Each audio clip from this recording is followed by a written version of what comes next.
Penn State at Purdue. Penn State is a short favorite here, but a favorite of about 3.5 points. We get these kind of games every year where you've got one style versus another style, sort of the styles clashing sorts of things.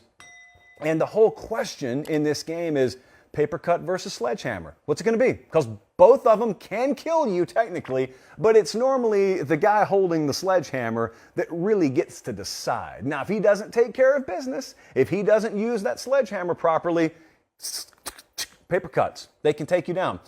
Purdue could paper cut you to death. Penn State can sledgehammer you to death. We get to find out which style. And it's not always a 100% win factor for either side. We get to find out which style works out this Thursday night. Here's what we know, or at least we think we know.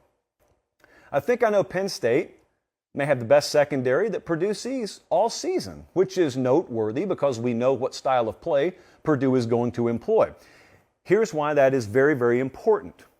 There's some good secondaries out there that Purdue can victimize, but the higher caliber of play you have in your secondary, the more you can turn other defenses' concerns into your opportunity. See, a lot of defenses out there, when they know how many times they're going to have to defend the pass against Purdue, they get nervous because they don't think they stack up against it favorably. Penn State stacks up favorably. Not only that, but they get opportunity because the more times you put the ball in the air against a good secondary like Penn State has, the more opportunity they have to pick it off, to actually score, to generate points defensively. This, to me, is where this game could turn, by the way, Thursday night. We talk about Sean Clifford. We talk about that hopefully upgraded Penn State running game all you want to. Their defense could generate points, or at the very least, they could generate positive field position. So ball in the air a ton. That's inevitable. How much can that Penn State secondary capitalize on it? And obviously, how much pressure can they generate up front defensively? The second thing I think I know is I think I know Purdue believes they can make Sean Clifford have to win the game for Penn State. And there is a reason for them to feel that way. And what I mean, of course, anyone who watched Penn State last year or anyone who's watched this show for any length of time understands they were woeful on the ground. One of, at the Power 5 level, the worst rushing attacks last year. They had injury, so there's an explanation for it, but the stats are what the stats are. In this case, the numbers do not lie to you. They are telling you the truth. They're painting an accurate picture. There was not a single game where an individual Penn State player rushed for 100 or more yards. That will change very quickly this year. Of that, I am certain. Will it be this game? That's what Purdue is banking no on. And they're banking that they can get that guy, Sean Clifford, into enough obvious passing downs to where if that guy comes into our house and beats us, given this team's track record, we've got to tip our cap. But what we're not going to let him do is we're not going to let him put him in 3rd and 3s, 3rd and 2s, where the entire playbook is at their disposal. We've got to tilt the field our way one way or the other, and we're going to make Sean Clifford do it. So they think they can do that. Now, here is the million-dollar question. That's sort of that force of wills. That's that clash of styles, because Penn State, the entire spring, the entire summer, the entire fall has been built around upgrading offensive line. They've been very careful how they talked about it around there. James Franklin, chief among them. And it's been built around enhancing talent in the backfield, and I believe they've done that definitively. Now they've got to put it on display. Because they believe, talking about what Purdue believes, Penn State believes it's really irrelevant because their personnel will dictate that they have the advantage along the lines of scrimmage. Their personnel in the backfield will dictate that they have the advantage there.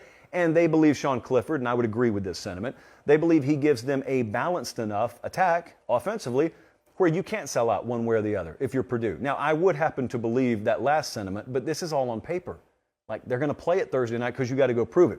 Here's what I expect to see. I expect a very hot Purdue start.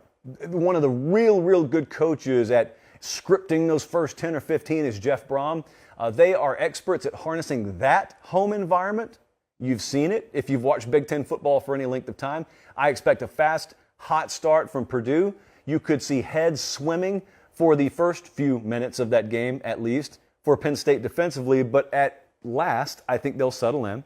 And then I think that ground game will start to show signs that there will be improvement this year in that facet of Penn State's offense. I think that Purdue is plenty good enough to trade shots with them. Where I think this will turn is I think that Penn State's defensive ability to score points, or at least generate negative plays, and that run game are tailor-made for taking this over in the fourth quarter. Here's what the model thinks. Let's take a look at what Vegas thinks in conjunction with our model. As you've seen on the bottom of the screen, Penn State is a 3.5-point favorite. And I've told you for a while, if I were betting this game with my gut, I would be all over Penn State. I have a good feel about it, but we specifically engineered this model to remove that, because that's how you end up being a 50% better. So what the model thinks is Penn State minus 4.5. So it does lean Nittany Lions, but that model takes my gut and says, no, shut up, this is a competitive game.